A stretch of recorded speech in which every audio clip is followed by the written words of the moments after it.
Hi guys, welcome back to the BMW Guy channel, and today we're discussing my favourite things about my BMW 1 Series. As you may have seen, we've had a new car for the channel. It's a BMW X320D 2019 model, but we've got to make sure that we stick with this car as well, as it was what started the channel, and it is my current daily driver. So yeah, we'll start. Basically going to explain what things I love about it, why I haven't sold it, why I haven't got rid of it, and why I've spent more on it than I bought it for to keep it going, because there's got to be a reason somewhere. So this one is a 2007 120D M Sport, as I'm sure you all know if you're returning to the channel. It's currently got about 95,000 miles on it. I've put between 16 and 17,000 miles of those on myself. Bought it for £4,500 last year, and also then spent more than £4,500 on it since that. So not further ado, let's get into the video. So what I like about this sort of era of BMW, this is the E87. It's sort of it's not low tech, but it's the sweet spot between high tech and sort of low tech, if you know what I mean. So in here we've got, if we look at the interior, we've got no sort of iDrive screens or anything like that can date the car. It's all very timeless, very still recognisable as BMW, and it doesn't feel like an old car. Getting into this after being in the X3 doesn't make you feel that you've been shortchanged, if you know what I mean. Again, this is similar with the styling as well. You see we've got this here, and then we've got a 2017 Golf, and it doesn't look out of place next to it. You wouldn't know that it's 10 years later, the Golf is, compared to the BMW. In fact, obviously they made this up until 2011. Next thing is about the engine. It's a nice torquey motor. This one's around 200 brake, with the BMW factory bits on. I've explained that before in another video.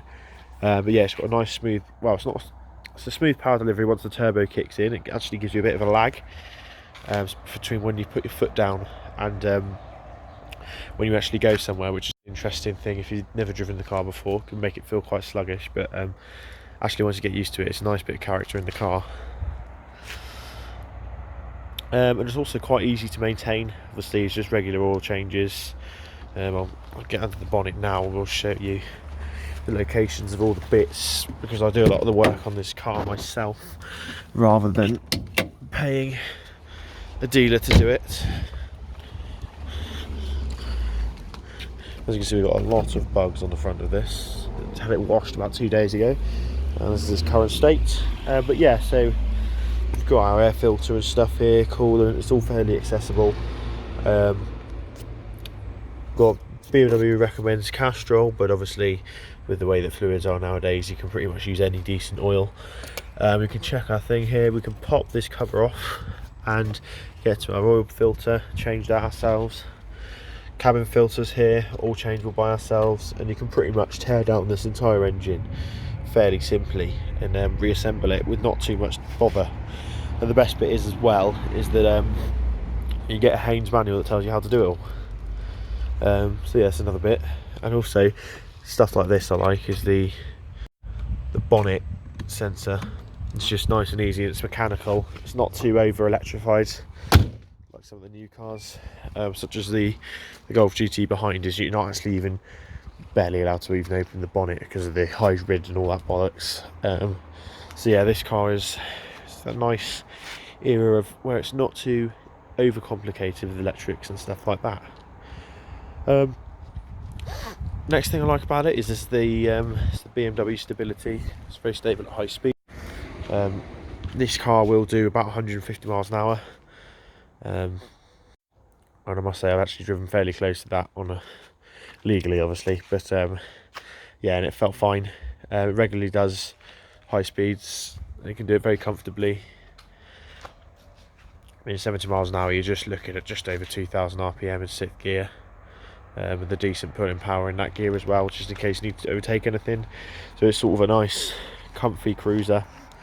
nice and talky. I know I keep opening and knocking the car again, but it's because I'm thinking of things inside. Interior quality is pretty excellent. This leather, both on the passenger seat and the driver's seat, is wearing really well. I've complained about this sort of creakiness, but actually the design and layout of the interior is lovely as well. It's another thing. What else? Oh, this the customization of it, really. So I'm quite into me coding and that sort of stuff. So as you can see here, it's not going to do it now, but I can do all sorts of stuff off the key. We've got welcome lights, and because I've done it so many times, it's not going to work now.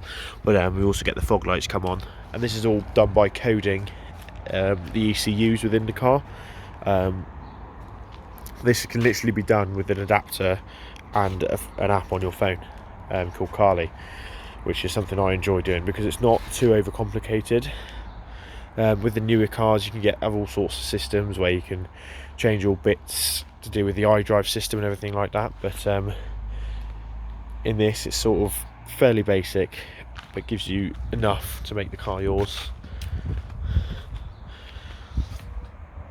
So yeah, let me know if there's anything I've missed. Let me know what you guys like about your BMW 1 Series, and if you've got a BMW, it doesn't have to be 1 Series, but it may be this sort of era of car, then let me know in the comments below. So yeah, thanks for watching. Don't forget to like, comment, subscribe, and I will see you in the next video. Cheers guys.